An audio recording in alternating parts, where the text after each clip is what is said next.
Nëse fitoni prap, nuk dua të shikoj asnjë koment që ankohen shqiptarët, sepse me sa duket duan vetëm të vuajnë dhe të largohen, ndërkohë ai që duhet të ikë je ti. Angela Kalemi. Angela,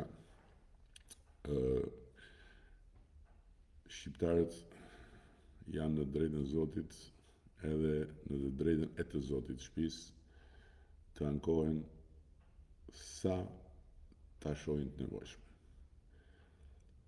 Shpreha e pakënaqësisë tregon se ka jo vetëm vend për më shumë, por ka edhe ambicie për më shumë.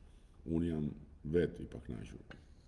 Jam shumë i pakënaqur në shumë gjëra dhe prandaj jam edhe shumë ambicioz për t'i bërë gjërat më mirë. Dhe pa diskutim që shqiptarët nuk duan vetëm të vuajnë, por shumica e shqiptarëve e sheh ndryshimin, sepse e prek ndryshimin, sepse jeton me ndryshimin dhe sepse ndjen në radh të parë atë gjë shumë të madhe që ka ndodhur. Ka ndodhur diçka shumë e madhe, Angela, që nuk ka ardhur nga qielli, por ka ardhur si rezultat i përpjekjes dhe i mbështetjes së madhe të shqiptarëve për këtë përpjekje, që është që shqiptarët sot nuk janë më njerëz që shihen si njerëz pa asnjë vlerë. Shqipëria sot nuk është më një vend që konsiderohet një vend pa asnjë vlerë. Ka ndodhur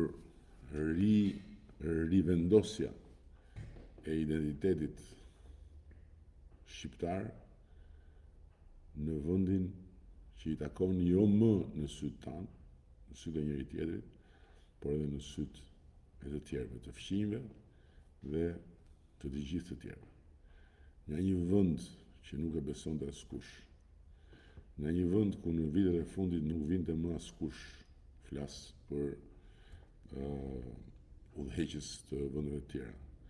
Në një vend që kishte ngelur në bisht në të gjitha proceset. Nga një vend që nuk gëzonte respekt, se vlerësimi jo.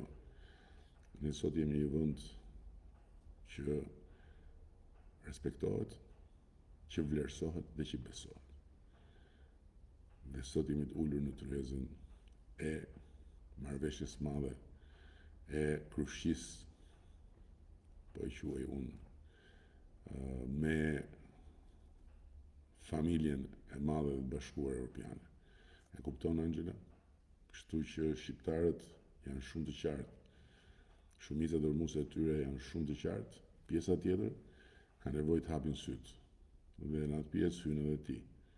Ka nevojë të hapësh syt, të shohësh realitetin dhe patjetër të shikosh, të kritikosh ato që nuk shkojnë, pa diskutim nuk je as pak e detyruar të pëlqeshat apo të aprovosh atë që them dhe bëj unë, por ama në asnjë mënyrë me kënetën, në asnjë mënyrë me hijet e shkuarës, në asnjë mënyrë me një politikan të lashtë, të dëshpëruar, të pashpresë, që e marrin vërdallë për Shqipëri, për hallet personale të tij.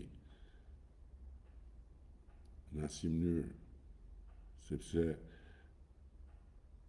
e thoshte bukur një komentator. Ne duhet kujdesemi ne për pleqt në atë fazë ku është edhe ai katrani me boj, e jo të kujdesen pleqt për ne. Dhe kjo është shumë e thjeshtë dhe shumë e drejtë për drejtë dhe shumë e qartë. Kuptove, Angela?